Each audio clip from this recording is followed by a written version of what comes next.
mengefektifkan waktu, silakan dimulai saja. Oke, selamat pagi, selamat bertemu untuk teman-teman semua, Bapak dan Ibu Guru. Senang sekali bisa bertemu dengan wajah-wajah yang ceria dan semangat ini ya. Jadi sekali lagi saya mengucapkan selamat pagi, salam dari Labuan Bajo. Perkenalkan saya Ari Putra, saya angkat menjadi pemandu untuk Bapak Ibu semua dan adik-adik kelas berapa ya? Kelas 10, 11, 12. Kelas 10, 11, dan 12. Oke, masih muda, artinya ada semangat hidup di sana. Jadi senang sekali sekarang saya berada di Labuan Bajo. Ini nanti akan dijadikan sebagai waterfront terbesar di Asia Tenggara ya. Walaupun sekarang sedang dibangun, jadi tempat ini kira-kira sudah 85% mau selesai. Nanti kalau adik-adik semua maupun Bapak dan Ibu Guru saat liburan nanti datang ke Labuan Bajo pasti akan melihat tempat ini ya. Ya, jadi ini pelabuhan, kemudian nanti ini akan dijadikan sebagai waterfront. Ya, ini. Oke, tanpa kita berlama-lama lagi, kita akan mulai perjalanan kita dari tempat adik-adik semua dan Bapak Ibu Guru menuju ke Labuan Bajo. Silakan, Kak Devia.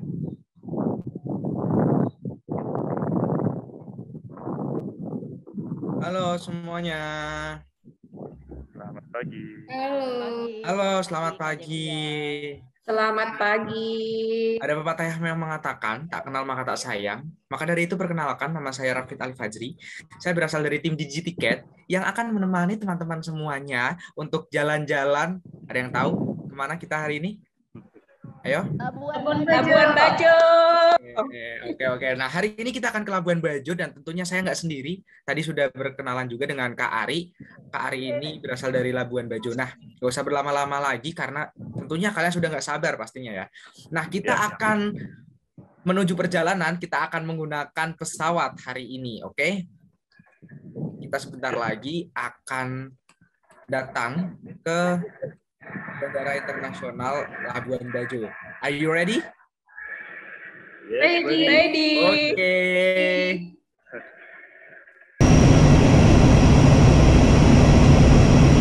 Nah, bagi teman-teman sekalian, kita dari perjalanan sebentar lagi kita akan sampai di Bandara Internasional Internasional. 500.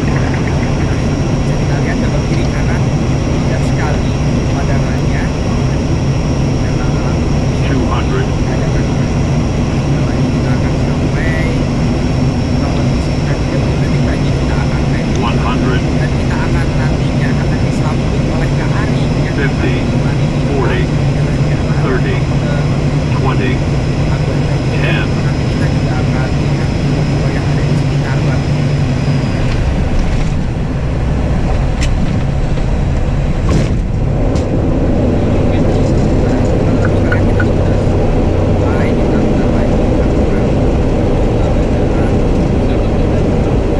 Komodo. Nah, oke untuk operator. Nah, kita sudah sampai di Bandara Internasional Komodo. Kita bisa lihat kiri kanannya. Nah, di sini adalah Bandara Udara Labuan Bajo Komodo. Coba untuk geser slide. Nah, ini adalah Bandara Udara Nasional. Coba kita lihat di kiri kanan banyak wisatawan juga yang datang. Itu adalah gambaran sekitar untuk di Labuan Bajo. Nah, ini juga ada para wisatawan yang datang untuk menikmati indahnya Pulau Komodo yang berada di Labuan Bajo. Oke, kita habis ini akan dijemput oleh Kak Ari. Silakan Kak Ari.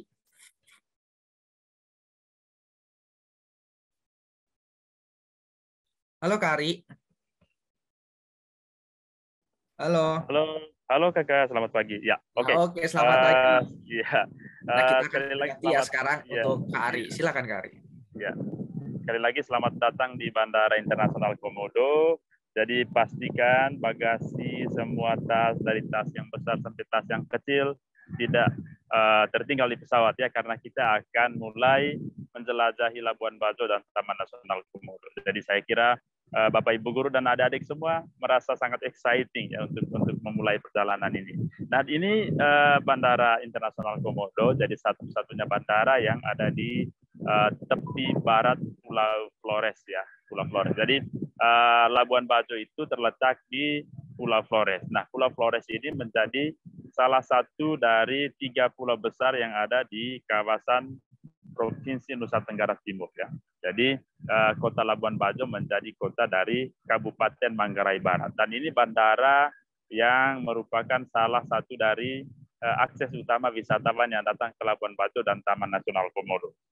Nah, beberapa tahun terakhir ya beberapa penerbangan dari kota-kota besar di Indonesia, misalnya Jakarta, Surabaya, Bali, kemudian dari Kupang yang penerbangan domestik di sini selalu datang melalui bandara ini karena pintu masuk terbesar untuk wisatawan yang datang ke Labuan Bajo ini melalui Bandara Internasional Komodo. Apalagi dengan adanya penerbangan langsung dari Jakarta. Jadi wisatawan yang datang dari Jakarta bisa langsung terbang ke sini. Ada Batik Air, Garuda, kemudian Lion dan lain sebagainya. Jadi saya menjemput Bapak Ibu guru dan adik-adik semua di sini ya. Jadi nanti mobil kita sudah nunggu di depan bandara dan kita akan melewati beberapa perhentian yang menjadi pusat daya tarik utama di dalam kawasan Labuan Bajo. Nah, kita sudah naik mobil ya, dan sekarang kita berhenti sejenak di tempat ini. Jadi tempat ini namanya Puncak Waringin ya, Puncak Waringin. Nah, kalau ini tampak lama dari Puncak Waringin sekarang sudah diubah dan Puncak Waringin ini bisa disebut sebagai beranda dari Kota Labuan Bajo. Nah, dari atas ini, jadi persis di gambarnya ini kita lihat ke bawah ya. Jadi ada dermaga di sana, kemudian ada rumah-rumah warga yang ada di bawahnya. Nah, kalau di video di HP saya melihat Waringin yang ini ya. Bentar. Sekarang nampaknya seperti yang ada di screen saya. Jadi yang Puncak Waringin itu berada di atas sana. Tadi view yang barusan ditunjukkan di foto itu dari atas sana. Lalu kemudian ini menara pemantau. Jadi di sana, jadi tadi nampak dari atas, kemudian ini dermaga, lalu ada kapal-kapal yang sedang parkir di sini menunggu kita semua untuk berlayar menuju Taman Nasional Komodo yang ada di sana. Jadi kira-kira seperti itu. Jadi Puncak Waringin itu menjadi beranda dari Kota Labuan Bajo karena persis dari Puncak Waringin kita semua bisa melihat isi dari Kota Labuan Bajo. Ada satu pulau yang di sana yang paling kiri itu namanya Pulau Monyet, lalu yang agak besar itu namanya Pulau Bajo. Pulau Bajo. Jadi Labuan Bajo itu sebenarnya tempat berlabuhnya orang-orang dari Pulau Bajo itu, makanya diberi nama Labuhan Bajo. Jadi, nah itu tentang Puncak Waringin. Jadi biasanya kalau sudah tiba di sini kita turun dari mobil, yang mengambil beberapa foto dari sini dengan background dari Kota Labuan Bajo ini. Jadi kita sudah mengambil foto, lalu kita akan melanjutkan perjalanan kita ke titik yang berikut. Silakan. Rafid, silakan. Jadi semakin maju kita akan menuju ke poin-poin penting untuk bisa kita langsung berangkat menuju Taman Nasional Komodo. Nah ini namanya Bajo Bridge ya, Bajo Bridge. Jadi kadang-kadang orang juga menyebutnya sebagai dermaga biru karena dicat berwarna biru. Gitu. Jadi The Bajo Bridge ini atau dermaga biru ini adalah salah satu dari beberapa akses masuk untuk bisa kita masuk ke kapal ya menuju ke Taman Nasional Komodo. Jadi saya sebagai tour guide, kemudian kru kapal dan lain sebagainya itu biasanya menunggu di sini, menunggu para wisatawan, menunggu Bapak Ibu dan adik-adik semua untuk berangkat ke kapal. Jadi koper, kemudian segala kebutuhan yang akan dibawa ke kapal itu di transfer di sini ya, di loading di sini. Jadi kita menunggu di sini. Lalu biasanya sebelum berangkat saya selalu akan mengingatkan kalau memang butuh belanja tambahan, misalnya mau beli makanan ringan, snacks untuk di kapal. Jadi biasanya di briefing di sini sebelum kita berangkat kita belanja dulu di toko-toko terdekat yang ada di sekitar dermaga ini. Jadi ada speedboat di sana, ada kapal pinisi di sekitar. Jadi mereka benar-benar menanti kedatangan para wisatawan itu dekat dengan dermaga ini, Lalu selain dermaga biru, jadi ada juga akses lain, tempat akses lain untuk menuju ke kapal. Jadi seperti yang sekarang saya berdiri ini, jadi ini salah satu akses juga menuju ke kapal. Jadi ini baru saja dibuat. Jadi nanti para wisatawan itu akan datang ke sini dan akan dijemput di tempat ini. Jadi ada misalnya ada skoci di sini. Skoci jadi dari mobil turun ke sini diantar, koper-kopernya akan dimasukkan ke dalam skoci ini dan lalu sebentar akan menuju ke kapal yang sedang parkir di sebelah sana. Jadi sebenarnya saya mau menunjukkan bahwa untuk menuju ke Taman Nasional Komodo ini kita harus datang di Labuan Bajo dulu, karena Labuan Bajo menjadi gerbang utama untuk menuju ke sana. Dan untuk sampai ke kapal tadi ada dermaga, kemudian ada skoci yang mengarahkan Bapak Ibu semua untuk menuju ke kapal itu. Jadi itu poin yang kedua. Kemudian kita menuju ke spot yang berikutnya, Kak Rafid, silakan. Ya, kita akan menuju ke destinasi selanjutnya. Oke. Sambil mengingatkan ya untuk teman-temanku sekalian bahwa nanti akan ada 6 penanya terbaik. Itu sekalian bisa silahkan untuk kirim pertanyaan di kolom chat ataupun nanti raise hand dan akan ditunjuk oleh Kak Ari. Nantinya 6 penanya terbaik itu akan mendapatkan merchandise menarik dari Diki Tiket. Oke, semangat. Oke. Baik. Nah, yang di layar ini sekarang ini adalah dermaga Pelni ya, dermaga Pelni yang ada di Labuan Bajo. Jadi untuk yang realnya, untuk situasi realnya, tempat itu ada di kapal yang warna putih itu ya. Jadi di situ. Jadi itu dermaga. Dan seperti yang saya katakan tadi, dermaga ini menjadi juga salah satu akses masuk bagi wisatawan yang datang dari Bali, yang datang dari Surabaya.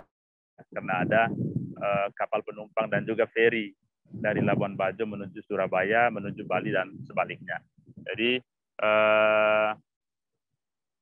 selain Bandar Udara Komodo, Bandar Internasional Komodo tadi, dermaga ini menjadi salah satu akses masuk bagi wisatawan. Mau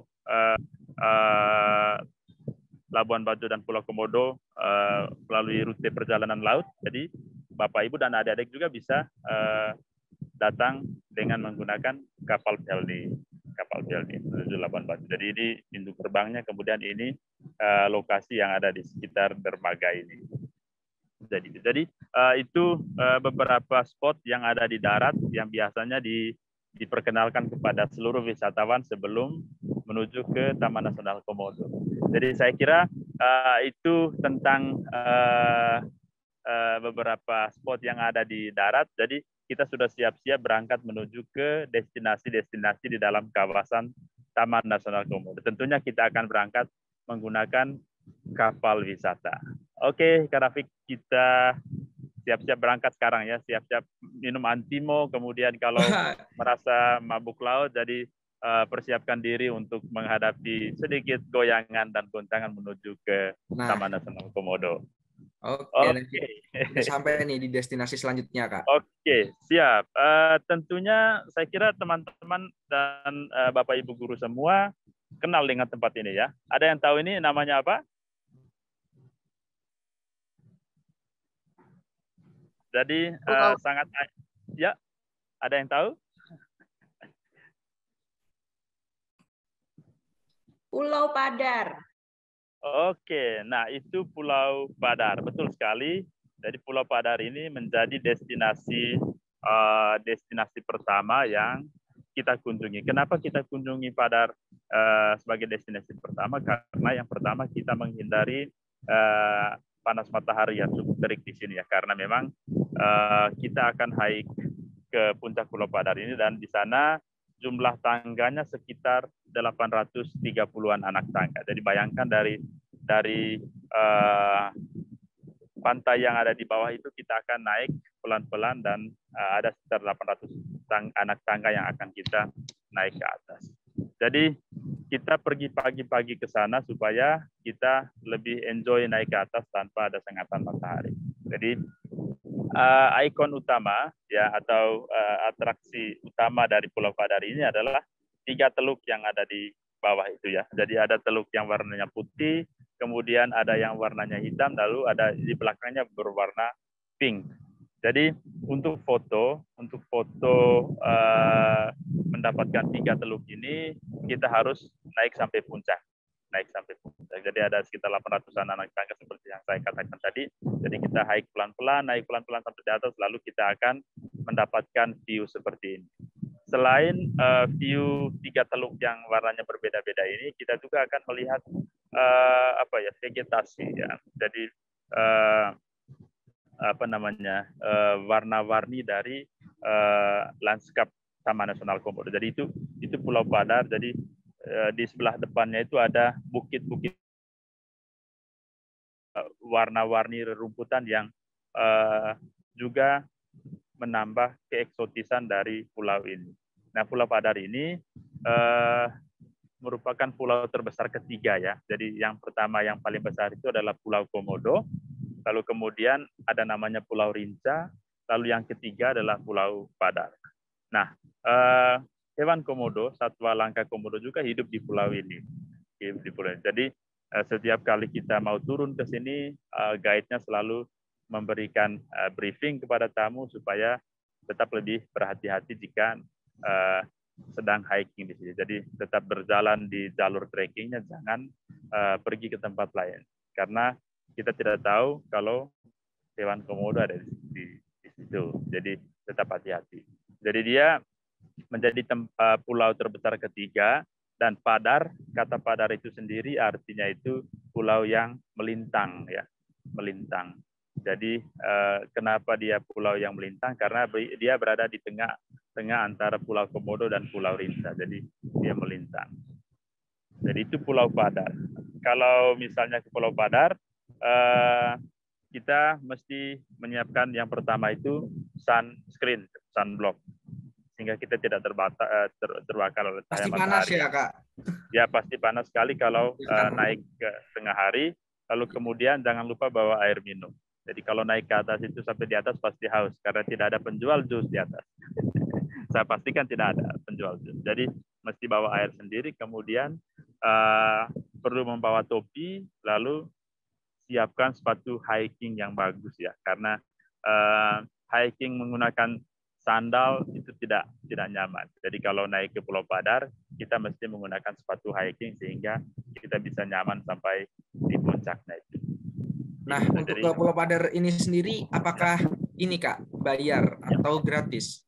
Nah, itu tadi. Jadi kalau kita sudah masuk ke dalam kawasan Taman Nasional Komodo yang termasuk juga Pulau Padar ini, kita akan membayar tiket. Jadi kita akan membayar tiket di Pulau Padar ini, tiket untuk hiking, kemudian tiket untuk melihat satwa liar di sini, lalu kemudian tiket juga untuk snorkeling. Jadi di pantai ini yang paling kanan itu kita bisa snorkeling juga di situ. Jadi kalau kita punya waktu yang lumayan banyak, kita juga bisa snorkeling di sana. Jadi kita bayar tiket untuk itu sekitar sekarang 250.000 per orang, karena juga di sana ada ranger ya, ada naturalis guide yang akan membantu kita untuk menjelaskan tempat ini, atau mereka juga akan mendampingi kita selama hiking. Jadi ada naturalis guide nanti yang membantu kita di sini, makanya tiketnya lumayan mahal sekarang. Tetapi tiket seharga 250 itu berlaku untuk semua tempat di dalam kawasan. Jadi kita satu kali bayar di sini, lalu kemudian nanti kita tidak akan membayar lagi. Jadi itu harga akumulatif dari setiap tempat yang ada di dalam kawasan Taman Nasional Komodo. Oke, Begitu, menurut aku Jadi, sih worth it banget ya Kak, karena kita bayar uang segitu udah dapat guide, pemandu wisata, dan sudah Yap. bisa menikmati indahnya wah Oke. di Pulau Padar. Iya, jadi waktu terbaiknya menuju Pulau Padar ini yang pasti sunrise. Jadi sunrise sangat bagus sekali, atau juga sunset. Jadi ini tampak foto sunset yang ini. Jadi sunsetnya ada di sebelah sana, lalu kemudian kita ada di atas di puncak ini. Jadi luar biasa sekali. Kalau ada pasangan-pasangan yang biasanya mau pre-wedding, wah itu mereka pasti cari Pulau Padar untuk pre-wedding. Oke, buat teman-teman sekalian kalau yang ingin ke Pulau Padar, ingat kata Kak Ari, jangan tengah hari ya Kak, pasti panas, sangat panas. Jadi mending ambil waktu sekitar jam 3 sore karena itu udah matahari sudah mulai turun dan kita bisa lihat sunset nantinya. Sunset ya, atau pagi Kak. hari jam 6 ya. Kemana lagi nih Kak kita akan ke destinasi selanjutnya? Ya kita tinggalkan dulu keindahan Pulau Padar ya teman-teman, adik-adik semua. Jadi kita akan menuju ke salah satu tempat. Dadah dulu dong ke Pulau Padar. Dadah. Sampai jumpa. Pulau Padar. Oke, pastikan sudah foto semua ya. Oke, udah foto.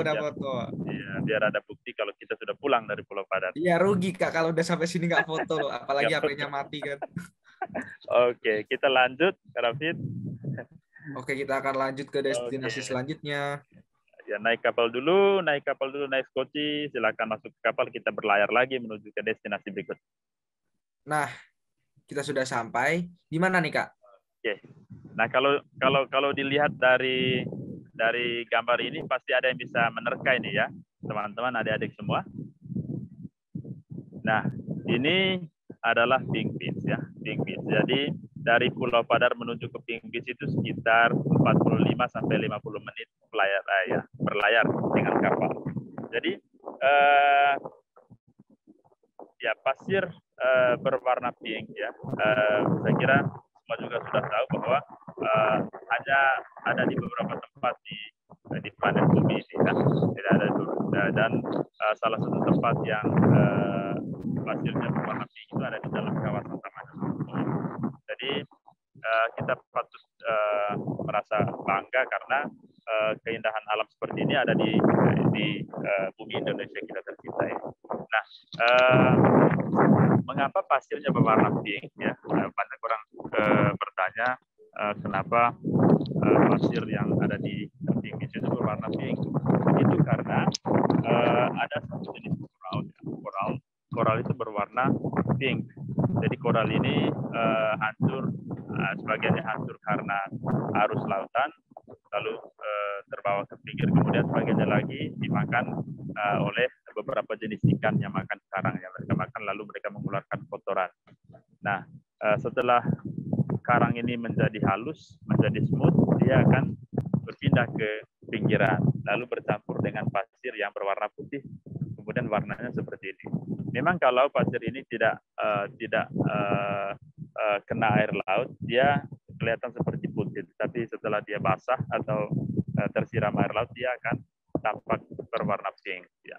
Jadi makanya kita lihat di foto ini bagian pasir yang sudah basah itu warnanya pink sekali. Ya, sebelah atas yang tidak tersentuh air laut itu agak putih, karena memang dia berasal dari karang laut. Ya. Karang laut. Jadi waktu terbaik untuk bisa datang ke Pink Beach ini ya bisa tengah hari, karena kita bisa snorkeling juga di sini, bisa berenang di pinggir pantai, karena karang-karang yang ada di sekitar pantai ini juga tidak kalah indah. Jadi kita bisa sekitar 10-15 meter agak ke dalam itu kita akan mendapatkan beberapa jenis karang yang masih hidup, dan ikan-ikan juga lumayan banyak ada di sekitar karang-karang itu. Jadi itu Pink Beach. Nah,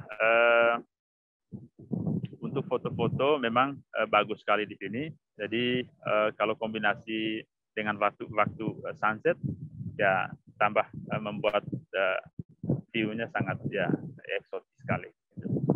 Begitu saya kira kalau nanti adik-adik dan ya Bapak Ibu guru bisa punya waktu saat liburan datang ke Labuan Bajo, ya pasti salah satu tempat yang akan dikunjungi itu Pink Beach Komodo ini. Ya, Pink Beach. Jadi destinasi yang menjadi top list dari setiap ya wisatawan, dan juga kalau para tour ranger di sini pasti selalu ya memasukkan Pink Beach ini ke dalam list destinasi yang akan dikunjungi oleh wisatawan. Begitu. Jadi dia juga termasuk di dalam kawasan Taman Nasional Komodo. Oke, berarti memang ini sudah salah satu recommended ya Kak untuk kita kunjungi ketika kita datang ke Pulau Komodo. Jadi Betul, pink betul. ini juga berasal dari koral-koral, bukan dari pasir yang dicat warna pink itu, bukan ya Kak? Bukan dari Iya, cat. jadi berasal dari koral-koral dan karang yang tadinya itu hancur dan termakan oleh tahun bertahun-tahun, kemudian warnanya itu menyatu dan ke bawah ke pinggir pantai. Nah, sehingga jadilah Pink Beach seperti itu. Oke, mungkin ada pertanyaan sampai di sini dari adik-adik. Silakan, ada yang bertanya? Silakan kelas 10, kelas 12 ada yang mau bertanya seputar Pink Beach atau Pulau Padar? Ya, silakan. Ya, sebelum kita meninggalkan destinasi ini, kita mungkin buka sesi pertanyaan dulu. Ya. Apakah ada yang bertanya? Oke, mungkin belum ya. Jika tidak, kita akan melanjut ke destinasi selanjutnya, Kak. Oke, silakan. Oke, mari kita tinggalkan Pink Beach, kita naik kapal lagi, kita akan berlayar ke... Karena masih banyak ya, Kak, destinasi-destinasi yang indah di Pulau Komodo ini. Masih banyak sekali. Silakan kita naik kapal, ya. Oke. Nah, pasti...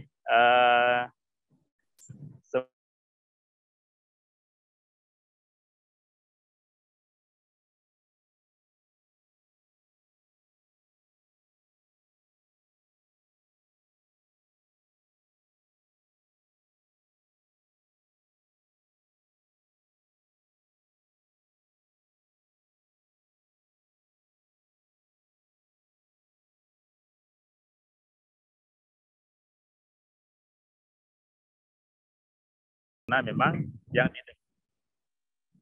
yang didata biasanya yang dijangkau oleh para petugas di sana, karena memang luas pulau ini sangat ya besar sekali. Jadi untuk masuk ke sini, untuk masuk ke kawasan ini, kita selalu dipandu oleh pawang ya, oleh ranger di sini, karena ranger itu yang lebih mengetahui karakter dari binatang komodo ini. Nah, salah satu karakter utama yang biasanya selalu diingatkan oleh para naturalis guide atau ranger di sana adalah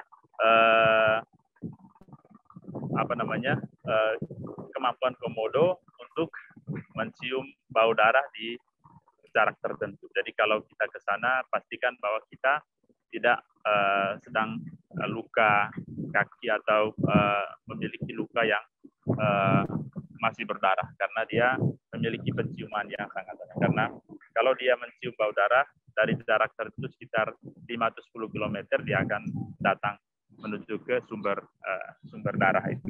Oke, jadi, berarti teman-teman semua untuk ke sana harus berhati-hati sekali ya, Kak. Jadi jangan sampai memancing bau yang sekiranya itu membuat komodo itu tertarik untuk datang. Ya. Jadi seperti di gambar ini, jadi area pantai itu saja. Jadi begitu kita masuk ke area pantai ini, itu menjadi lokasi dia menangkap mangsa. Jadi mangsanya itu ada rusa, kemudian ada monyet, ada kerbau, ada ya burung. Jadi di rantai makanan di Taman Nasional Komodo itu, komodo menjadi yang paling tinggi. Jadi dia bisa memakan semuanya, dan dia tidak bisa dimakan oleh siapapun selain sesama komodo. Jadi dia berada di puncak rantai makanan.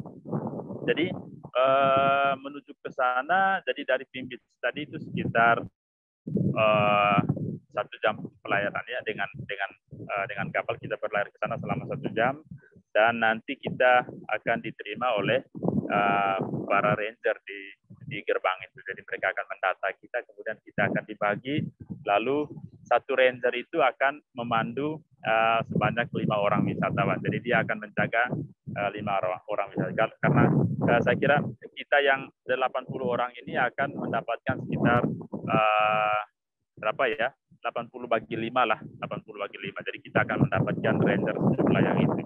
Dan mereka akan memandu kita di jalur trekking ini. Dan untuk pilihan trekkingnya, jadi ada yang short, ada yang medium, dan ada yang long trek. Jadi kalau kita memiliki waktu yang lumayan lama, kita akan berjalan menuju ke long trek. Ya, long trek itu sekitar 5 kiloan, ya 5 kilometer. Jadi kita akan melihat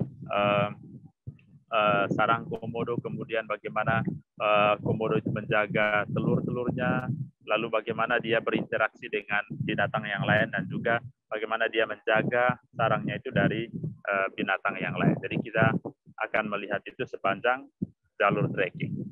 Lalu salah satu tempat yang biasanya menjadi tempat favorit dari wisatawan itu adalah tempat di mana dia menangkap mangsa. Jadi di dalam kawasan ini ada satu namanya waterhole ya. Jadi waterhole itu tempat di mana semua hewan ya, semua binatang yang ada di dalam kawasan ini minum air, termasuk komodo. Jadi pada saat mereka bertemu di sana, biasanya komodo itu pura-pura tidur ya, pura-pura tidur. Dia biasanya kamuflase lalu tidur di situ. Nah, binatang lain yang tidak menyadari keberadaan komodo itu ya pasti dimangsa di situ. Jadi biasanya rusa, kemudian ada monyet juga yang mendekat di waterhole itu, dan dia pasti dijadikan mangsa ya dari komodo. Jadi lalu pertanyaan-pertanyaan lain yang biasanya disampaikan oleh wisatawan itu adalah bagaimana komodo menangkap mangsanya. Dia hanya model begitu, tetapi dia bisa membunuh. Nah, senjata paling ampuh komodo itu adalah air liur ya, air liur. Jadi air liur komodo itu memiliki bakteri, sekitar 50-an bakteri yang bisa melumpuhkan imun sistem dari manusia maupun binatang lain. Jadi begitu dia menggigit, darah kita tercampur dengan air liurnya yang penuh bakteri itu, pasti sistem imun tubuh kita akan menurun ya, menurun. Jadi kalau misalnya ada wisatawan yang digigit, pasti harus langsung dievakuasi ke Labuan Bajo untuk mendapatkan perawatan di rumah sakit.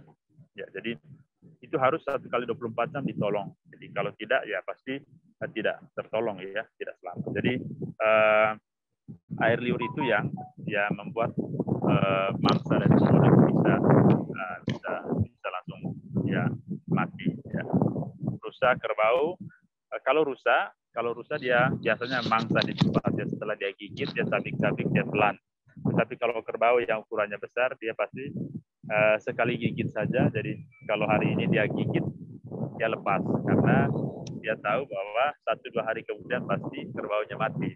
Setelah kerbaunya mati, dia mencium bau amisnya, bau bangkainya, dia akan pergi ke sana untuk makan. Jadi itu cara-cara komodo memangsa ya mendapatkan makanannya.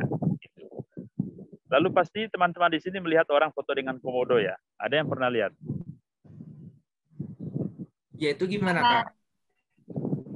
Ada ya, ada ya. Itu kelihatannya bagaimana? Itu dekat atau jauh dengan komodo?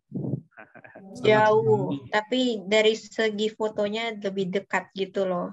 Kayak ya, segi fotonya yang dimainin. Segi fotonya yang diubah ya. Karena memang kalau kita foto dengan komodo, jarak kita dengan komodo tetap kita keluar sampai 3 meter ya, dan posisi foto kita itu harus ada di belakang dia. Karena foto di depan dia itu dekat dengan mulut, dekat dengan kematian. kalau foto di depan komodo karena dekat dengan mulutnya. Jadi kita tetap berhati-hati dan kita berada di belakangnya, dekat ya sekitar 3 meter atau 4 meter di belakang ekornya. Karena ekornya juga itu cepat sekali ya dikibas ya. Kalau kita sementara duduk, dia sedang mengibas-ngibas ekornya, itu pasti kena tempeleng dari ekornya. Jadi kita tetap menjaga jarak dari dia. Lihat juga di bawah ini ya pengawasan para ranger ya, para ranger. Jadi tetap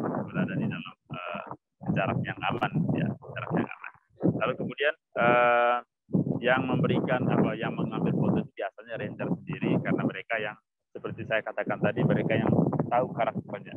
Jadi kalau dia sedang tidur, bagaimana caranya supaya bisa mendekati, atau saat mereka sedang berjalan, dan mereka pasti tahu caranya bagaimana menghalau mereka.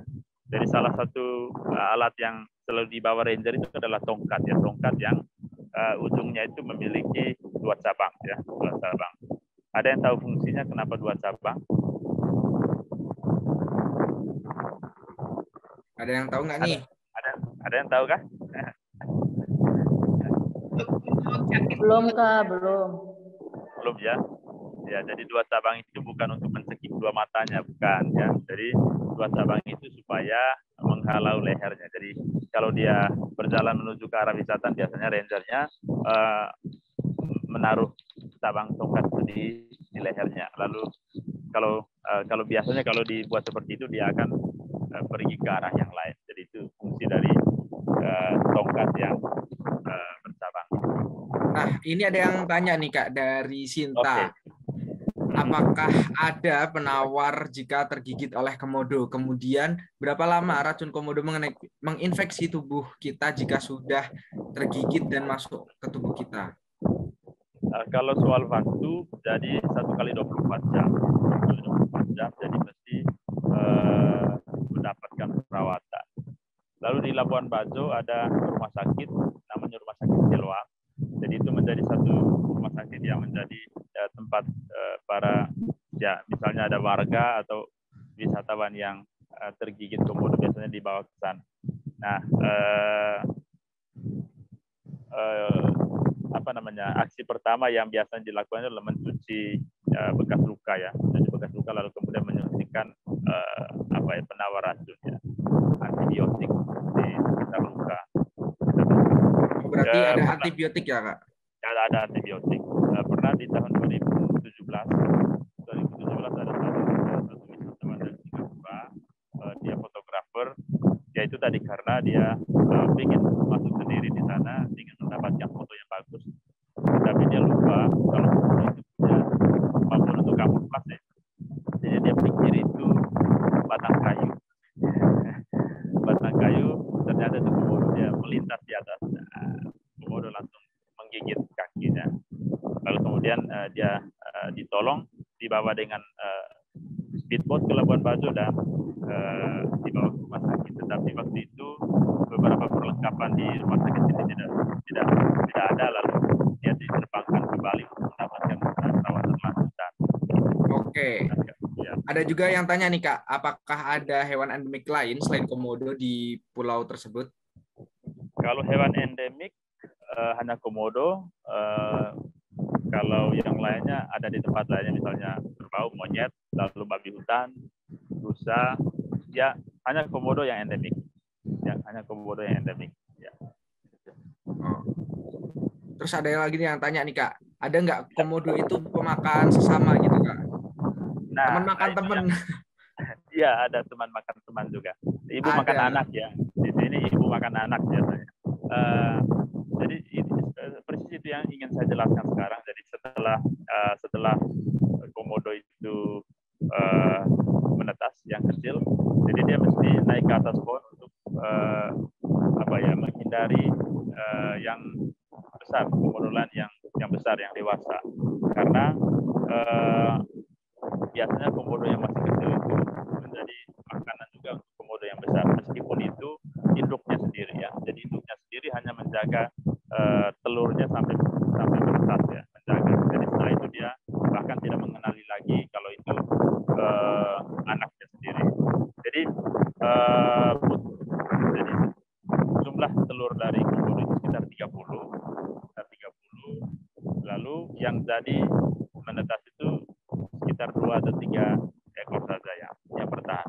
Yang lain karena dimakan binatang yang lain atau ada burung yang menghisap telur itu.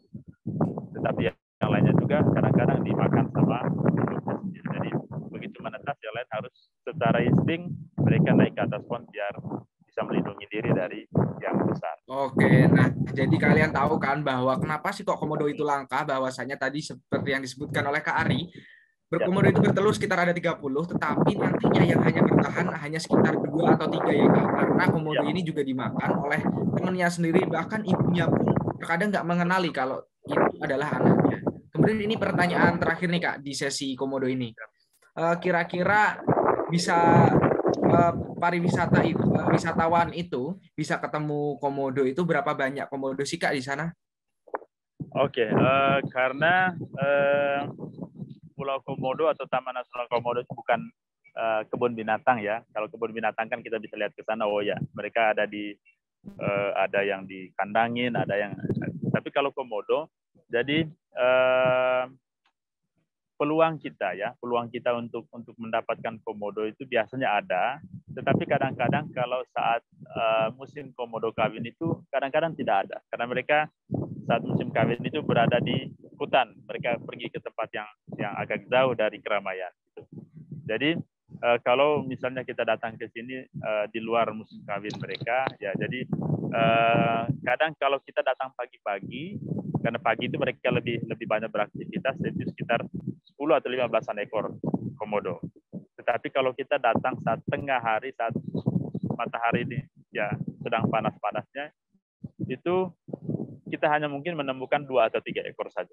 Karena kalau panas, mereka akan mencari tempat yang ya lumayan berteduh karena mereka binatang berdarah dingin juga, jadi mereka mencari tempat yang agak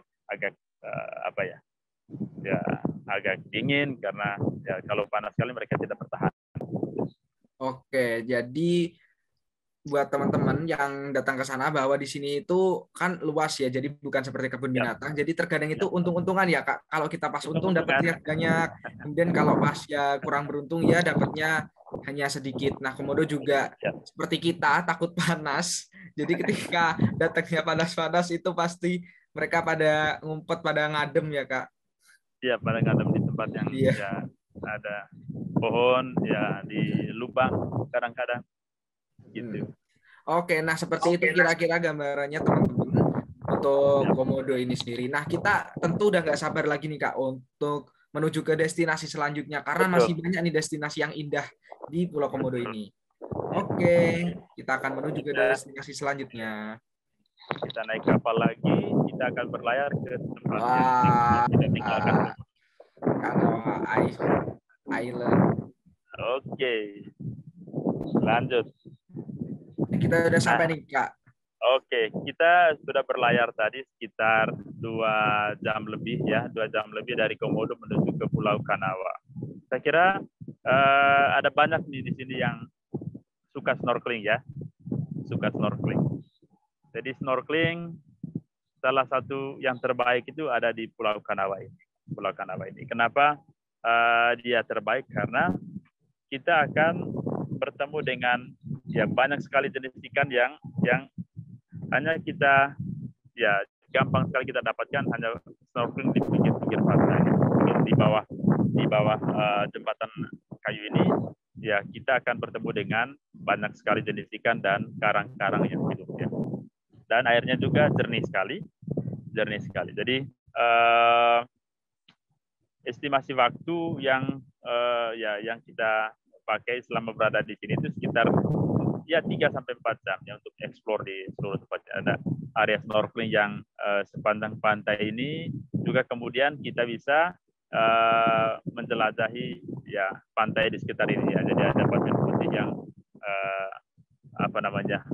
ada di sepanjang Pulau Kanawa ini. Jadi kita bisa menghabiskan waktu di sini karena jarak antara Labuan Bajo dengan Pulau Kanawa ini sekitar ya 2 jam dengan perahu kayu. Kalau dengan speedboat hanya 25 menit, dekat sekali dengan Labuan Bajo. Tapi ini menjadi salah satu tempat terbaik untuk snorkeling.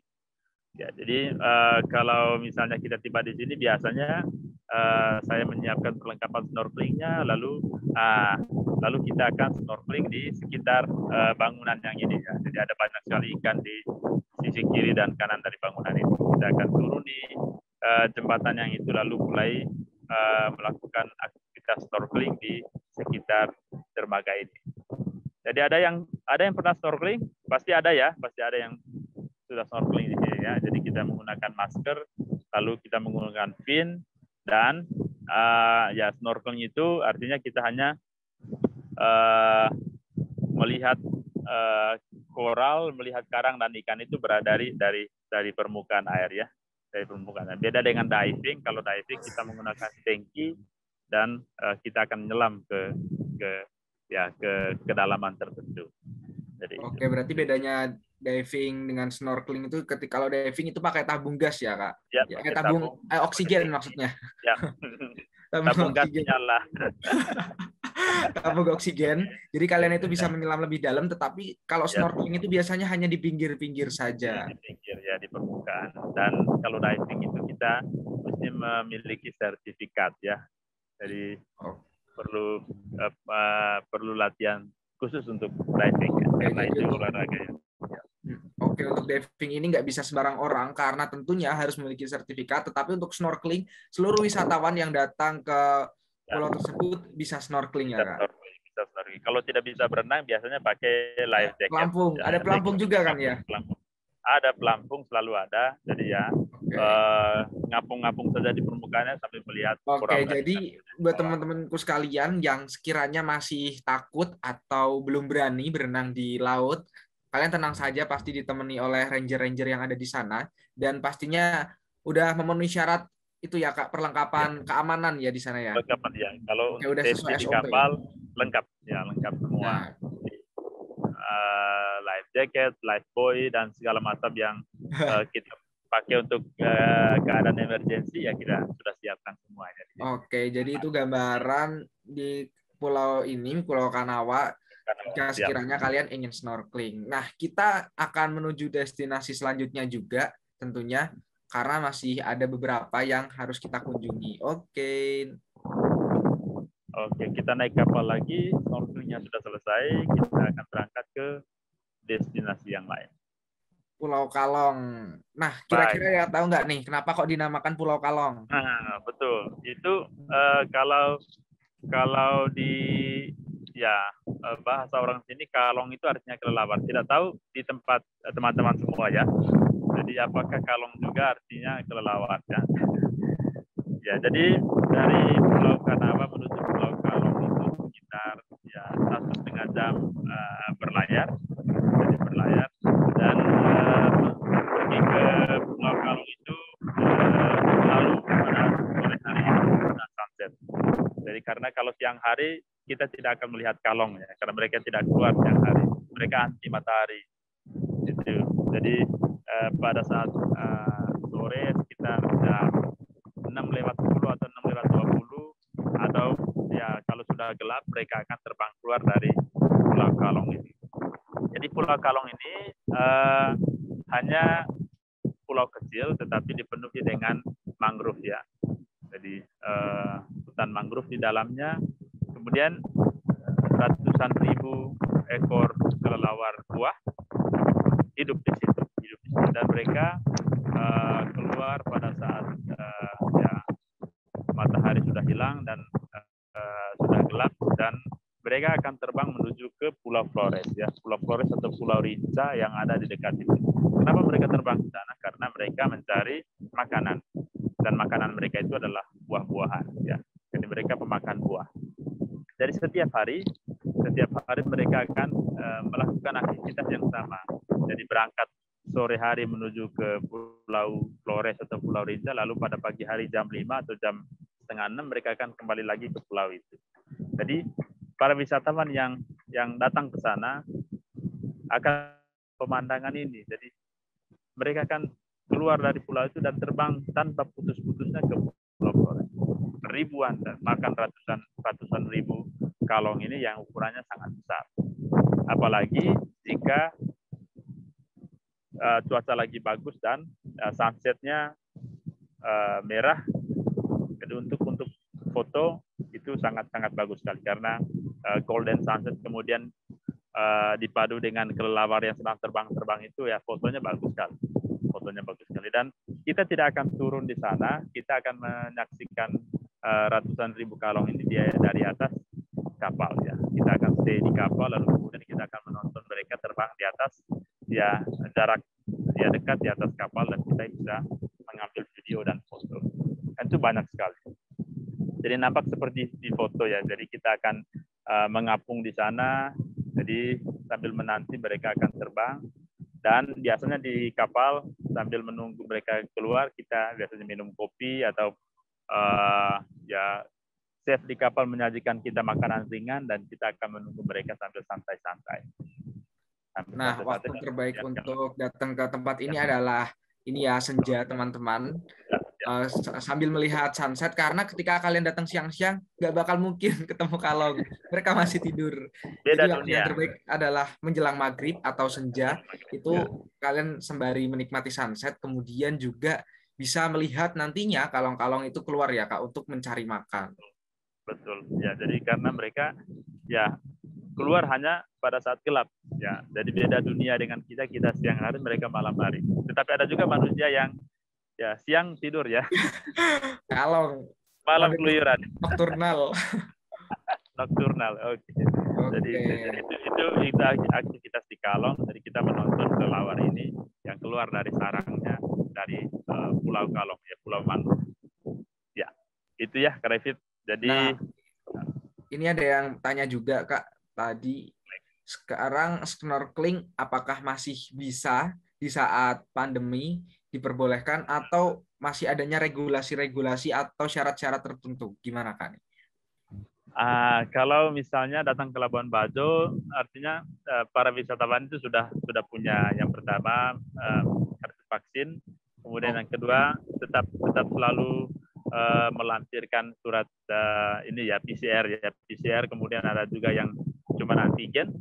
Jadi juga sebelum berangkat ke Pulau Komodo, ke Taman Nasional Komodo, selalu melampirkan itu sebagai persyaratan perjalanan. Jadi kalau semuanya itu ada, artinya semua yang datang ke sana bebas COVID kan, bebas COVID.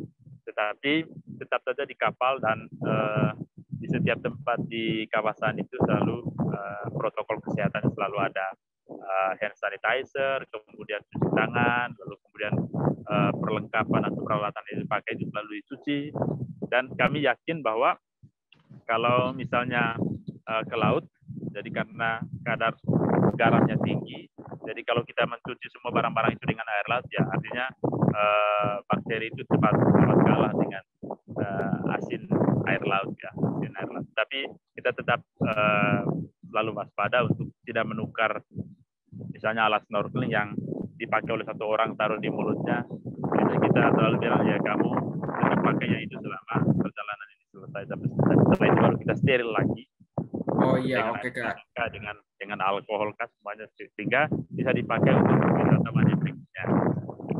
Oke, berarti buat teman-temanku sekalian yang ingin datang ke sana harus pastinya udah memiliki surat vaksin, kemudian juga nggak usah khawatir ya Kak, karena alat-alat yang ada di sana itu pasti ketika sudah dipakai akan dicuci bersih juga, apalagi tadi kata Kak Ari dengan alkohol ya, tentu itu juga akan membunuh bakteri-bakteri yang tadinya dipakai oleh si A, kemudian nanti kan dipakai orang lain lagi, jadi dicuci dengan alkohol.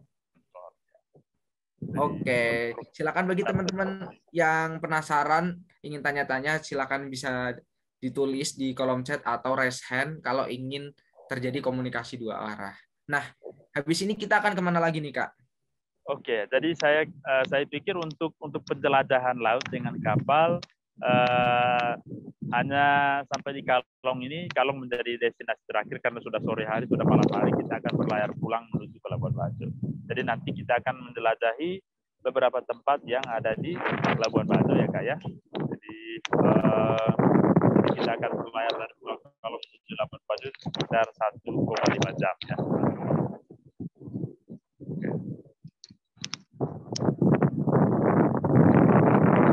Nah, kita sudah sampai nih Kak di Pulau Kelor. Oke, betul.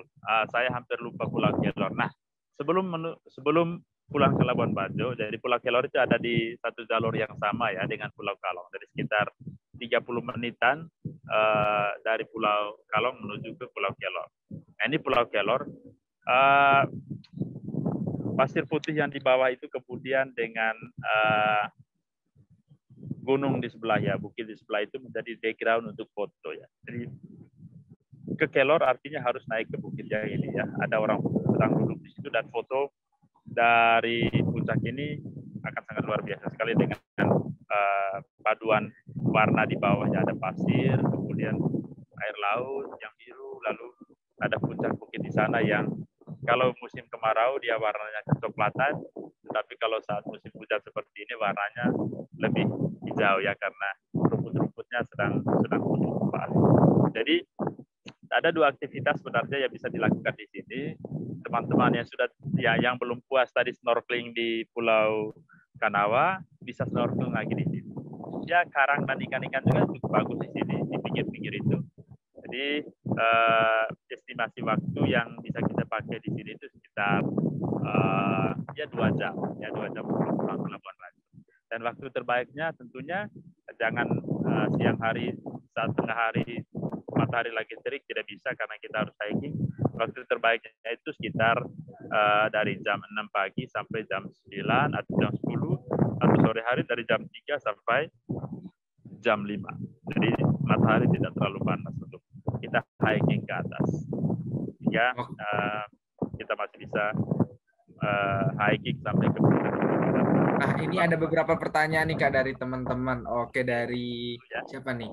Angeline Juliet. Selamat siang Kakak, dari 10 IPA. Izin bertanya, itu Labuan Bajo adalah tempat yang indah dan eksotis. Tentu semua orang ingin berkunjung ke destinasi-destinasi yang ada di sana. Nah, apakah ada rekomendasi untuk siswa atau yang berbudget terbatas agar dapat berlibur di Labuan Bajo secara maksimal? Nah, ini Kak yang perlu ini, karena kita juga pengen liburan, tetapi budgetnya kita kan kadang takut gini kan, membengkak. Nah, itu gimana nih Kak? Ada nggak nih rekomendasi? Ya, pakai backpacker ya, backpacker. Jadi banyak orang mengira bahwa Labuan Bajo itu semuanya mahal. Ternyata sebenarnya tidak terlalu sih, karena ada pilihan hotel tempat penginapan yang mahal sekali, ada juga pilihan yang ya sangat friendly dengan teman-teman yang mau jadi backpacker ya. Jadi ada homestay yang harganya sekitar 200-300 ribu. Kemudian datang dengan teman-teman ya, satu grup itu lebih bagus sehingga kalian bisa share harga. Jadi satu kapal misalnya 10 atau 15 orang, kalian share harganya. Jadi misalnya 10 atau 15 orang itu estimasi harganya itu sekitar 16 sampai 17 juta ya. Itu paket 2 hari 1 malam misalnya 16 juta, tinggal bagi 1,5 juta, 1,5 juta per orang kan. Berarti paling nggak 1 juta per orang ya Kak, itu udah 2 hari ya Kak? Itu udah worth it sih kalau kata aku. Ya, jadi dari penginapan yang paling nyaman dan bisa kalian tidur, kemudian hari berikutnya kalian bisa naik kapal berlayar di sekitar Taman Nasional Komodo. Jadi 1 juta, 1,5 juta itu saya kira sudah bisa ya. Ya di luar tiket pesawat ya. Oke, di luar jajan tentunya ya Kak. Karena kalau jajan itu kan kebutuhan kalian sendiri. Nah, ada juga yang tanya nih Kak, itu kenapa namanya Pulau Kelor Kak? Apakah ukurannya kecil seperti daun kelor atau banyak tanaman kelor di sana? Ya, banyak orang bertanya seperti itu juga ya. Di sini namanya Pulau Kelor, tetapi tidak ada pohon kelor di sini. Tetapi nama kelor itu sebenarnya dulu diambil ya karena beberapa tahun yang lalu pulau ini milik pribadi. Jadi penamaan tempat ini mungkin dia asosiatif dengan tempat lain di Indonesia, karena ada di beberapa tempat di Indonesia juga namanya ada nama Pulau Kelor. Jadi dia pakai juga nama itu di sini. Jadi tidak ada alasan historis atau alasan ada di sana pohon kelor, tidak ada. Hanya asosiatif dengan tempat lain di Indonesia. Oke, jadi memang namanya aja Pulau Kelor gitu ya Kak? Ya, betul. Nah ini aku lihat di chat banyak yang pengen ke sana nih Kak. Bentar aku bacain lagi nih. Kalau dari siapa nih? Oh, dari Miss Dewi nih. Ada yang tanya, Kak Ari, di destinasi-destinasi tersebut, kalau di real kehidupan nyatanya beberapa hari ya untuk mengunjungi tadi wisata-wisata? Kalau Dari Ya. hari berapa hari? Kalau idealnya itu 3 hari 2 malam, 3 hari 2 malam. Tetapi kalau memang mau cepat-cepat 2 hari 1 malam sudah bisa. Atau tur 1 hari bisa dengan speedboat ya. Tetapi tur 1 hari ini cepat ya durasinya, tidak bisa santai-santai. Iya, jadi Jadi kalau 1 hari ini nggak bisa menikmati ya, Kak. Kak Ari, tambah lagi dong pertanyaannya. Apa nih? ya Oke, Mi, silakan. Berarti tadi semuanya pakai ini ya, kapal perjalanan ya pakai di. kapal. Betul, Oh, pakai oke. kapal. Ya. Terus ada open trip nggak? Biasanya kalau open trip kan biasanya daripada private gitu kan. Ada nggak sih open Betul. tripnya? Untuk jadwal open trip cuma Sabtu Minggu, Miss. Cuma Sabtu Minggu. Jadi selalu ada setiap minggu. Dan harganya tergantung tipe kapal yang kita pakai. Kalau kapalnya pinisi yang luxury itu sekitar 3,5 per orang untuk 3 hari 2 malam. Tapi kalau memang kita pakai kapal yang penting bagus, yang penting nyaman itu sekitar 2,2 bisa 2,2 juta untuk 3 hari 2 malam. Itu biasanya udah include banyak ya. Maksudnya kecuali tiket pesawat gitu ya. Ya, kalau tiket pesawat dan ya makanan dengan minuman sudah termasuk ya. Itu include-nya apa aja itu, Kak? Saya kira tiket belum termasuk ya. Tiket pesawat, tiket Taman Nasional Komodo belum ya. Itu 2,5 itu di luar tiket. Tiketnya sekitar 250.000. Jadi Oke, sekitar jadi tergantung kita ya, Kak, mau pilih paket yang mahal atau yang sedang. Itu tergantung gimana. Jadi harganya sekitar itu ya tergantung dengan kapal yang kita pakai ya. Dan tingkat kenyamanan juga begitu. Kalau memang kita datang dengan keluarga ya artinya dari kapal yang bagus, kemudian biar kita bisa menikmati perjalanan. Bukan berarti kapal yang lain juga tidak bagus, tapi bagus juga semuanya. Tetapi servisnya, makanannya semuanya yang bisa membedakannya ya. Kalau kita budgetnya besar ya pasti makanan dan semuanya juga lengkap. Kan? Ini yang membedakan artinya fasilitas ya, Kak. Kalau kapal tentu ya, udah nyaman ya, sesuai SOP ya. juga dari pihak-pihak Labuan Bajo. Nah, ini ada yang tanya juga nih, Kak, dari Widya. Kalau mau living on board itu biasanya di bulan apa aja ya, Kak? Soalnya kan di bulan tertentu sering angin kencang atau sekarang kan lagi musim angin kencang nih. Itu kira-kira rekomendasi dari Kak Ari itu dari bulan apa aja nih? Ya, jadi rekomendasi untuk living on board itu dari bulan Mei sampai Oktober ya, musim kemarau itu. Karena catat teman-teman, catat ya, Mei sampai Oktober karena itu musim kemarau ya, Kak, cerah gitu. Cerah langitnya, tetapi memang memang panas sekali, tetapi untuk di laut luar biasa tenang, tidak ada gelombang, jadi tidak ada angin juga, tetapi memang panas. Nah, kalau datang musim-musim selain itu, misalnya dari November, Desember sampai dengan April, selalu ada hujan, kadang-kadang angin juga, tapi ya tidak terlalu panas dan semuanya hijau.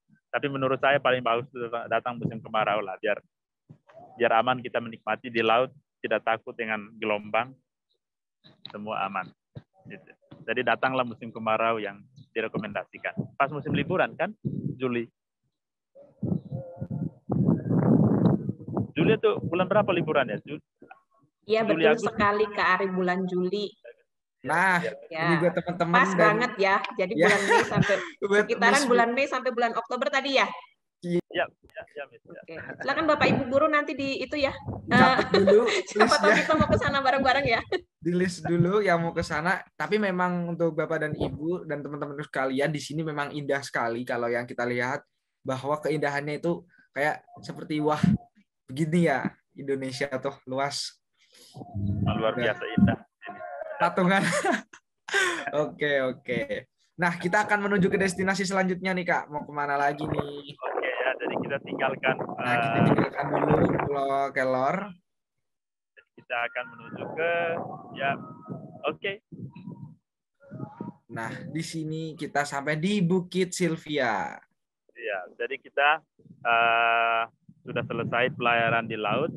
Lalu kemudian biasanya setelah dari laut kita memberikan opsi kepada wisatawan. Jadi apakah dia mau stay di hotel, mungkin sampai atau apa, tetapi ada juga yang mau menjelajahi area-area sekitar Labuan Bajo. Nah, Bukit Silvia ini menjadi salah satu yang terbaik ya, salah satu yang terbaik. Dan orang selalu menyebut Bukit Silvia ini menjadi seperti miniatur dari Pulau Padar. Karena dia hiking juga, lalu kemudian di bawah ada pantai, ya ada teluk. Jadi sedikit mirip seperti Pulau Padar. Dan jarak dari kota, ya dari kota ini menuju Bukit Silvia itu sekitar 10 menitan dengan sepeda motor sudah bisa. Sepeda motor sudah bisa. Jadi topografi bukit-bukit ini yang membuat Bukit Silvia ini sangat bagus sekali. Nah, karena kalau musim yang ini foto saat musim hujan ya, musim sekitar bulan Desember sampai Februari warnanya akan seperti itu. Tetapi kalau nanti musim kemarau dia akan menjadi coklat. Jadi waktu terbaik ke sini bisa sunrise ya, kalau memang mau keluar dari hotel misalnya jam 5 pagi atau 5.30 pagi bisa pelan-pelan menuju ke sini untuk catch sunrise. Sunrise sangat bagus sekali karena dia seperti muncul dari laut ya, sebelah sana dari view yang ini sunrise. Jadi Bukit Silvia menjadi satu opsi ya kalau wisatawan masih mau menjelajahi wilayah daratan yang ada di sekitar Labuan Bajo. Gitu. Ada bukit-bukit, kemudian ada beberapa ya pohon besar ya, lebih banyak itu pohon palem ya sana. Pohon palem. Nah, di sini apakah ada komodo juga, Kak? Atau gimana? Nah, kalau di Labuan Bajo, jadi untuk seluruh wilayah yang ada di sekitar Labuan Bajo tidak ada komodo. Komodo hanya ada di Taman Nasional Komodo tadi, ada di Pulau Komodo, Pulau Rinca, Pulau Padar, lalu ada namanya Gili Motang dan Nusa Kode yang tidak ada akses untuk wisatawan. Jadi hanya ada 3 tempat itu yang bisa diakses oleh wisatawan karena memang jenis komodonya tidak segarang yang di Nusa Kode sama Gili Motang itu. Oke. Nah, di sini untuk teman-temanku sekalian bahwa nggak ada komodo ya. Jadi komodo itu hanya ada di Taman Nasional Komodo karena di sana tentunya komodo juga dilindungi ya, Kak. Ya, betul. Dan dijaga oleh petugas-petugas yang ada. Ini dari tadi kan kita bahas komodo nih sama destinasi, kemudian bahas juga estimasi biaya dan lain sebagainya. Ini ada yang tanya nih, untuk makanan, Kak, rekomendasinya makanan di sana itu apa aja, Kak? Kalau di Labuan Bajo, pilihan utamanya itu seafood ya. Apa, Kak? Jadi, seafood ya, ada ikan, oh, seafood. Oke. Ada lobster, ada ya semua yang dihasilkan dari lautan itu banyak sekali. Ya, jenis-jenis ikan kerapu, ikan tuna, ikan ikan kerapu, tuna, terus kemudian ada ikan-ikan yang ikan pelagis ya, ikan-ikan yang di permukaan itu. Jadi biasanya pada malam hari ada satu tempat khusus yang namanya Kampung Ujung. Jadi di Kampung Ujung itu penjualnya itu menaruh ikannya di yang masih segar-segar itu di depannya. Jadi kita memilih ikan-ikan yang masih mentah itu untuk apakah mau dipanggang, mau dibuat kuah. Jadi ikan kuah asam kalau mau coba itu pilihan salah satu yang direkomendasikan, ikan kuah asam. Beda rasanya dengan ikan kuah asam di tempat lain. Jadi ikan kuah asam, apalagi ikannya itu ikan karapu, itu enak sekali. Jadi nanti kalau pulang dari trip mau recovery tenaga yang hilang karena aktivitas di sana, datang ke sini langsung makan ikan kuah asam. Waduh, enak sekali. Oke, jadi rekomendasi makanan yang ada di sana itu adalah makanan seafood ya, Kak. Untuk harganya per makanan itu kira-kira berapa, Kak? Sekitar berapa nih? Kalau paling murah itu di kisaran 50.000. Tetapi kalau mau ikan yang besar yang dipotong-potong dengan untuk satu grup itu ada sekitar 150 sampai 200.000 untuk bisa untuk 1-2 orang atau 3 orang bisa harga itu. Nah, jadi memang untuk makanan sendiri juga wisata, semakin banyak orang itu malah semakin enak ya sebenarnya, Kak. betul sharing ya. Ya, jadi buat teman-temanku sekalian dan Bapak Ibu nih, nanti yang mau ke sana, silakan untuk ajak keluarganya atau teman-temannya, jadi biar bisa banyak orang sekalian gitu ya, Kak. Betul. Ya memang Oke. yang seafood di Kampung Ujung yang saya jelaskan tadi itu salah satu pilihan ya. Tapi ada juga beberapa tempat makan di sini, misalnya restoran khas Italia, kemudian restoran khas Jepang, Mexican food, lalu Japanese food, Chinese food. Jadi ada banyak sekali pilihan di sini karena memang restoran-restoran itu juga menjadi salah satu faktor pendukung untuk pariwisata. Ya. Oke, nah ini ada yang bilang habis ini kita buat proposal. Oke, siap. Nanti silakan bisa mungkin menghubungi tim DigiTicket, tanya apakah DigiTicket menyediakan trip ke sana. Nanti kalau ke sana bisa ketemu nih dengan Kak Ari ya tentunya. Oke, nanti silakan hubungi tim DigiTicket aja. Menyediakan nggak nanti untuk wisata ke sana. Nah, kita ada sekitar 2 lagi nih, Kak. Oke, kita akan menuju ke destinasi selanjutnya. Kita tinggalkan Bukit Sylvia, naik mobil lagi, kita akan menuju ke tempat yang lain. Silakan. Transportasinya di darat pakai mobil ya, tidak pakai kapal lagi. Oh iya, ini udah di darat ya, Kak?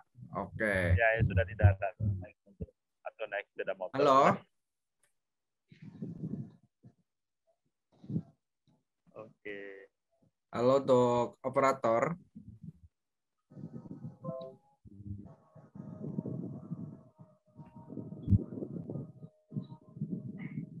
Mobilnya masih belum nyala ya, belum jalan. Oke. Nah, gimana nih Kak sekarang? Nah, betul. Sekarang kita sudah berada di Rumah Tenun ya, Rumah Tenun Bakti Peduli. Nah, pastinya sebagai orang Indonesia ya, kita memiliki kebanggaan tertentu pada kerajinan tangan ya. Karena kerajinan tangan yang kita miliki ini menjadi bagian dari lokal genius ya. Jadi orang-orang tua kemudian nenek moyang kita dulu memiliki kejeniusan dalam menciptakan barang. Jadi salah satunya ini kain tenun ya. Jadi kain tenun bagi orang Labuan Bajo, bagi suku-suku yang ada di Labuan Bajo ini menjadi bagian dari hidup mereka, memiliki sejarah yang sangat melekat dengan kehidupan mereka, terutama para ibu ya. Jadi tenun, ya menenun ini erat kaitannya dengan merajut kehidupan ya, merajut. Jadi kalau kita datang ke sini ke Rumah Tenun Bakti Peduli ini, kita akan diarahkan dikisahkan dengan kisah-kisah penenun zaman dulu, karena mereka punya semacam arsip ya, arsip kain tenun yang mereka tenun dari beberapa tahun lalu ya. Ada yang dari tahun 43 mereka masih koleksi di sini, dan kalau kita ke sini kita akan melihat apa bedanya kain tenun yang dihasilkan oleh orang dulu dengan yang sekarang. Jadi ada rentang sejarah yang terajut dalam kain tenun itu. Nah, bagi orang Manggarai ya, suku yang hidup di wilayah daratan ini, jadi tenun itu menjadi simbol emansipasi wanita. Jadi karena masyarakat di sini kan patriarkat.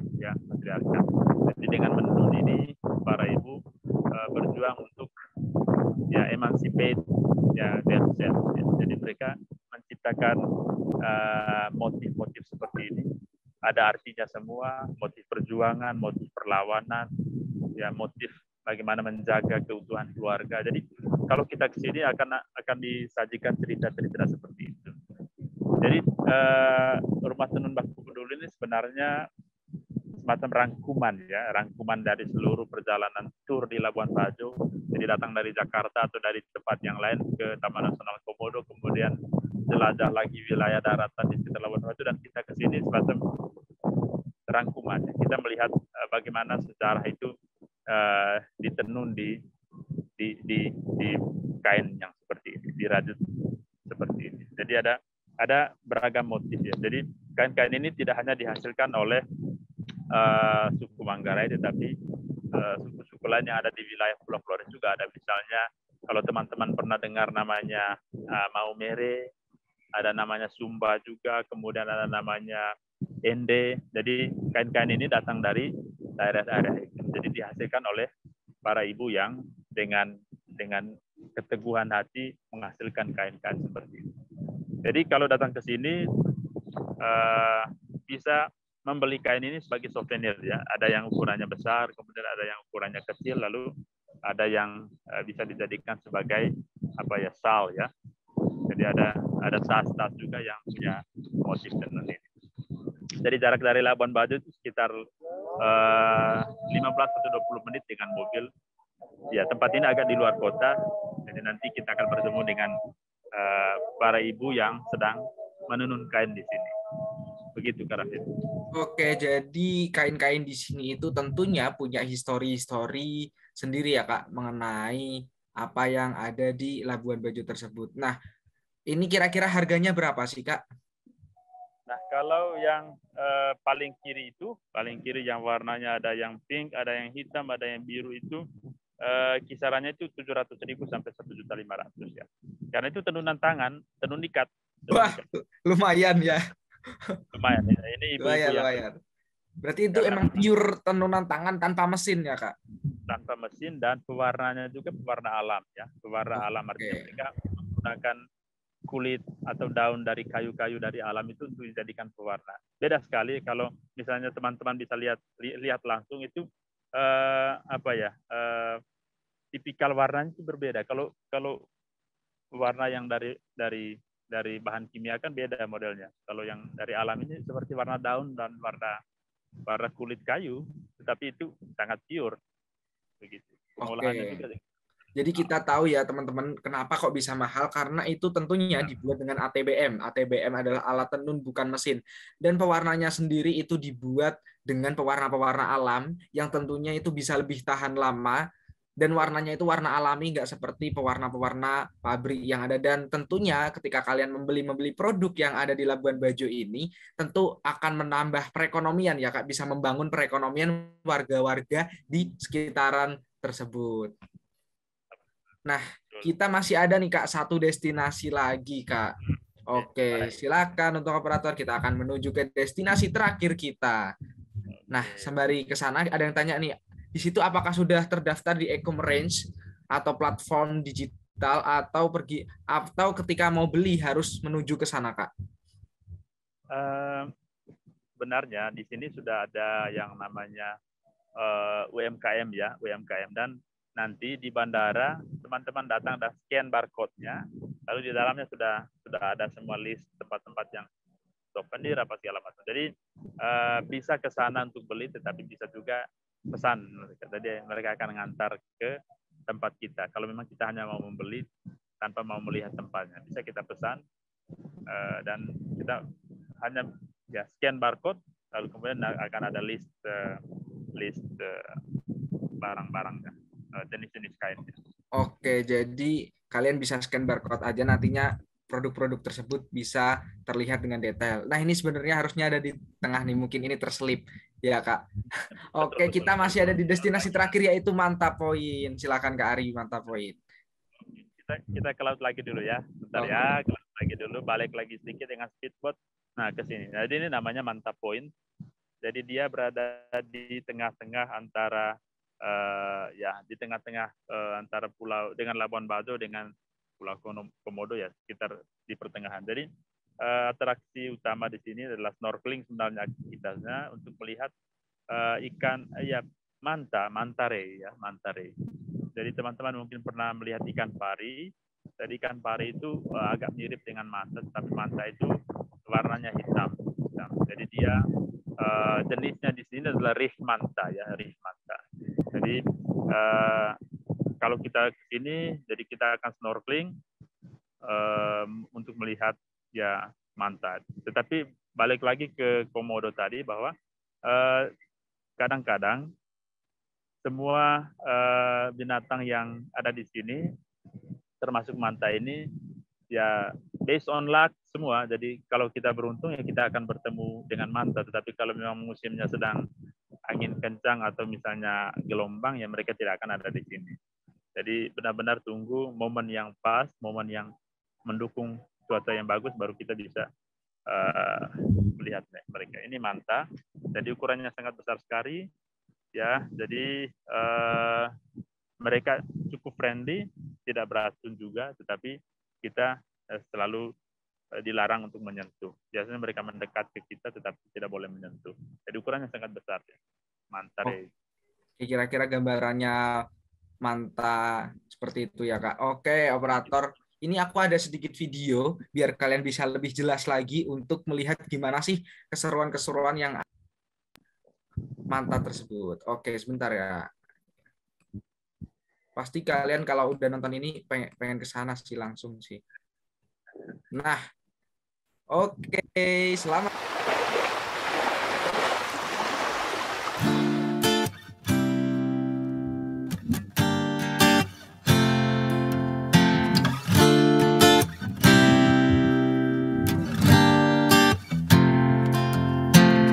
I stay up late and rise up early to what the morning dew.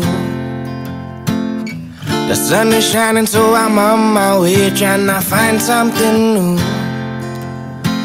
Even when I'm lost, I'm knowing right where I'm going. Well, life's an ocean, ocean of emotions, and I'm just floating. Cause I'm in that deep water, and I gotta get away. Cause you know I'm in that deep, deep water, searching out for my getaway. Yes, I'm in that deep water, and I gotta get away. Cause you know I'm in that deep water, searching out for my getaway. Ocean of emotions, better learn to swim. Got too many of them, gonna fall victim. Good riddance, cause you know it's all fun and games and fun until the other fun and through. The world's going down, so I learn to fly. They don't appreciate the life till it's time to die. Really, really wonder why we even try. For the pain, for the love, or just for the high. Cause I'm in that deep water, and I gotta get away. Cause you know I'm in that deep, deep water, searching out for my getaway. Yes, I'm in that deep water, and I gotta get away. Cause you know I'm in that deep, deep water, searching out for my getaway.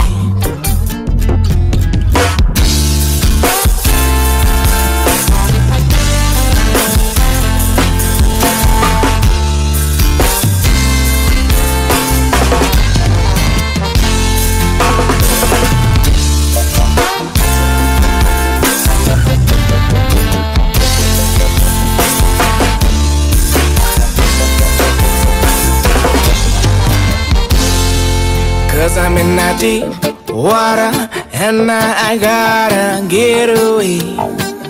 Cause you know I'm in that deep water, searching out for my getaway. Cause you know I'm in that deep water, and I gotta get away. Cause you know I'm in that deep water, searching out for my getaway to my higher place. Luar biasa. Nah, gimana? Untuk Bapak dan Ibu proposalnya udah siap? Jadi kira-kira begitu ya kalau kita berlayar. Jadi ada kombinasi hiking, snorkeling, diving juga. Jadi aktivitas-aktivitas itulah yang akan kita buat di dalam kawasan Taman Nasional Komodo. Luar biasa. Nah, kira-kira seperti itu ya gambarannya Kak Ari untuk tadi kegiatan snorkeling, kemudian berada di bukit. Ya, kira-kira keindahannya seperti itu. Tapi ya semoga aja tadi seperti yang Kak Ari bilang datang ke sana di waktu-waktu yang tadi Mei sampai Oktober, karena kalau kita datang di musim yang kurang tepat kayak gini itu takutnya malah hujan ya Kak. Jadi kita nggak bisa menikmati betapa indahnya Labuan Bajo ini. Ya oke, kita masih ada beberapa menit lagi. Silakan teman-teman buat yang ingin bertanya, silakan bisa raise hand ataupun menuliskan di kolom chat. Mungkin apa nih Kak yang perlu disampaikan lagi dari Kak Ari untuk mungkin saran-saran untuk teman-teman yang mau ke sana? Ya, betul. Yang pertama, tentunya kita berwisata ini ingin menikmati. Jadi kita harus concern dengan cuaca. Jadi datang ke Labuan Bajo, cari cuaca yang bagus, konsultasi dengan travel agent yang benar-benar tahu kondisi Labuan Bajo sehingga datang di waktu yang tepat. Lalu kemudian yang kedua itu kalau datang ke Labuan Bajo siapkan perlengkapan yang matang, entah itu kesehatan, kemudian kalau misalnya kita memiliki riwayat kesehatan yang kurang bagus, mending kita kita memilih tempat yang lebih sesuai dengan itu, karena di sini adventure istilahnya, adventure itu untuk kegiatan wisata ini. Kita hiking, kita snorkeling, kemudian kita trekking, jadi benar-benar membutuhkan kondisi fisik yang prima. Iya benar Kak. Jadi kita walaupun wisata kita sedikit menguras tenaga ya Kak, tetapi emang worth it untuk menikmati pemandangan-pemandangan yang ada di sekitarnya. Jadi dua hal itulah yang sebenarnya perlu kita pertimbangkan sehingga datang ke sini kita happy dan pulang juga dengan happy. Karena wisata itu kan harus happy. Gitu. Oke, nah mungkin itu dari Kak Ari yang telah disampaikan. Baik, mungkin nanti sebelum kita tutup acara di hari ini, kita akan ada sesi foto bersama dulu, Kak. Mungkin teman-teman yang belum on cam, silakan Bapak dan Ibu untuk on cam terlebih dahulu. Kita mengabadikan momen hari ini, walaupun kita perginya secara virtual. Mungkin nanti suatu saat semoga kita bisa berkunjung langsung ke Labuan Bajo. Silakan buat teman-teman. Iya. Semoga bisa ke sana ya, Kak. Amin lah, amin. Amin. Oke, silakan buat teman-teman, Bapak dan Ibu, silakan untuk on cam terlebih dahulu. Nantinya ini akan ada dua foto terunik ya. Jadi kalian gaya seunik mungkin. Tadi untuk kuis, maksud saya untuk penanya terbaik ada 4 orang, yaitu yang pertama Sinta, kemudian yang kedua ada Valen, kemudian ada Angeline, dan yang terakhir ada Gabriela. Nah, selamat kepada 4 orang pemenang. Kita masih ada nih 2 pemenang lagi untuk 2 foto terunik yang nanti akan mendapatkan merchandise dari tim DigiTicket. Jadi silakan boleh foto seunik mungkin, mau gaya apapun. terserah. Pokoknya yang unik. Oke, nanti akan dipilih oleh tim operator kami. Oke, silakan operator. Apakah sudah siap? Halo? Oke, siap. Oke, mungkin bisa saya pandu ya. Untuk ada berapa slide nih? Total ada berapa ya? Ada 4 slide. Oke, untuk yang slide pertama terlebih dahulu. Oke, semuanya 1, 2, 3. Oke, sekali lagi. 1, 2, 3. Oke, slide kedua. Oke, semuanya siap. 1, 2, 3. 1, 2, 3. Oke, slide ketiga. Aduh, belum pada on cam nih slide ketiga. Ayo silakan yang belum on cam. Untuk on cam dulu nih. Oke, untuk slide ketiga. Silakan operator. 1, 2, 3. 1, 2, 3. Nah, untuk slide terakhir 1, 2, 3. 1, 2, 3. Oke, terima kasih kepada teman-temanku sekalian yang telah mengikuti acara virtual tour hari ini. Dan tentunya juga apabila dari tim kami ada kesalahan kata dari saya maupun dari Kak Ari yang sekiranya kurang berkenan di hati teman-teman dan Bapak dan Ibu, kami mohon maaf sebesar-besarnya. Semoga kita nantinya bisa bertemu langsung ya Kak di Labuan Bajo. Saya tunggu di Bajo. Atau udah ditunggu oleh Kak Ari, dan bisa langsung menikmati wisata yang secara real yang ada di sana. Oke, terima kasih. Saya Rafid Ali Fajri dari tim DigiTicket beserta Kak Ari.